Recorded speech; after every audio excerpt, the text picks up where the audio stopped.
The Texas Department of Public Safety has prepared this educational video in order to assist applicants for a Texas commercial driver license in successfully determining if the vehicle is safe to operate on the roadways. In this training module, we will discuss the steps necessary during the engine start portion of a safety check. When starting the truck, the driver must consider safety first.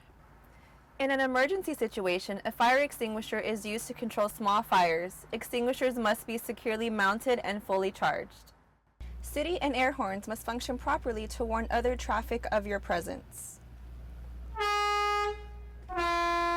Mirrors enable the drivers to see areas behind and to the sides of the vehicle.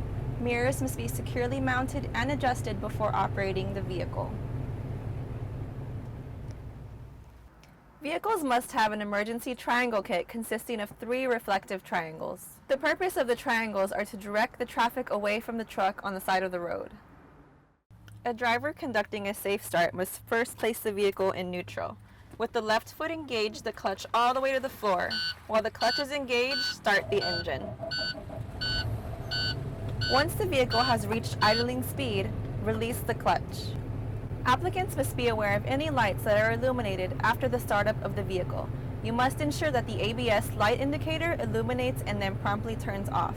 If this indicator remains on, please search out for a service provider. While the truck engine is idling, check both wipers to ensure the blades are secure and operating correctly. Verify the washer fluids are working properly.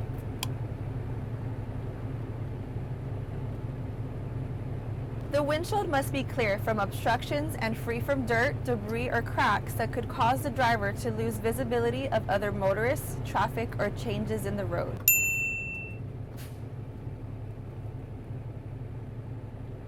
Applicants must ensure the selector of the heater is readable and that the vent is blowing out air.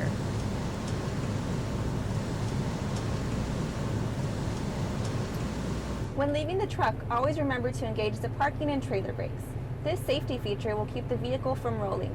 It is best practice to check the parking brakes on the truck and the trailer. When checking the parking brake, make sure both are engaged. First, I will release the parking brake. Then I will place the truck in gear and gently place my foot on the accelerator. If a tugging motion occurs, the brake is engaged and working. First, release the trailer parking brake. Then I will place the truck in gear and gently place my foot on the accelerator. If a tugging motion occurs, the brake is engaged and working. The temperature gauge measures the water temperature in an engine's cooling system in the engine block. When reading this gauge, keep in mind that it's only telling hot or cold. The oil gauge is at the proper operating range. This gauge will ensure that the engine has sufficient lubrication to prevent engine failure, seizure, or breakdown. The gauge should be in the standard operating range. The voltmeter gauge shows that the generator or alternator is charging, functioning, and in the standard operating range.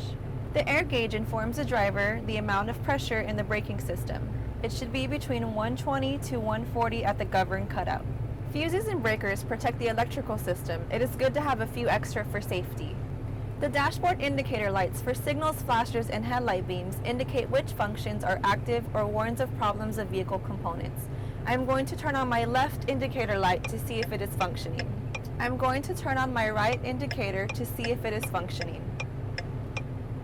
I'm going to turn my hazards on to make sure they are functioning properly. I'm going to turn on my high and low beams to make sure they are functioning properly.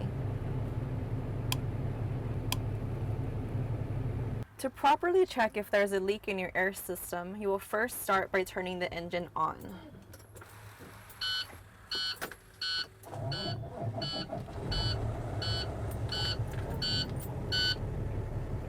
You will build your air pressure up to about 120 and release your brakes.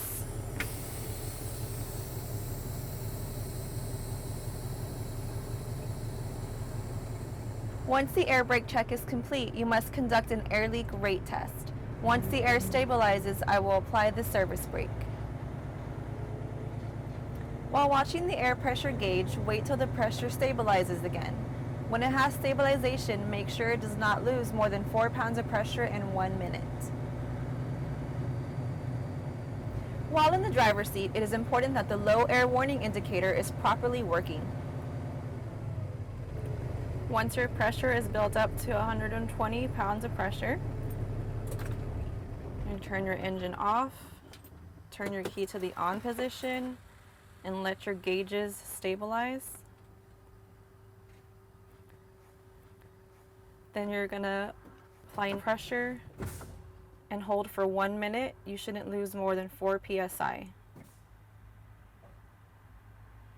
While in the driver's seat, it is important that the low air warning indicator is properly working.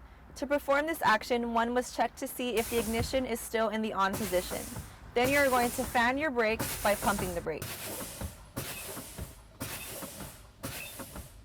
My low air warning device should come on or at 60 psi.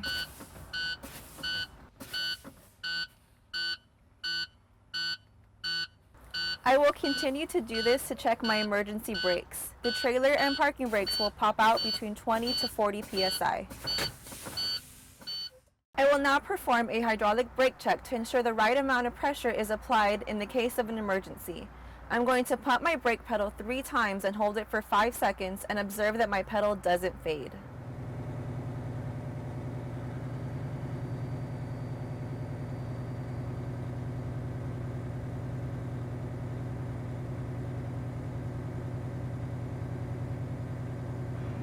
This video is just one tool available to future CDL drivers to assist in preparing them to become licensed commercial drivers. For further training and educational material, please visit the Department of Public Safety website.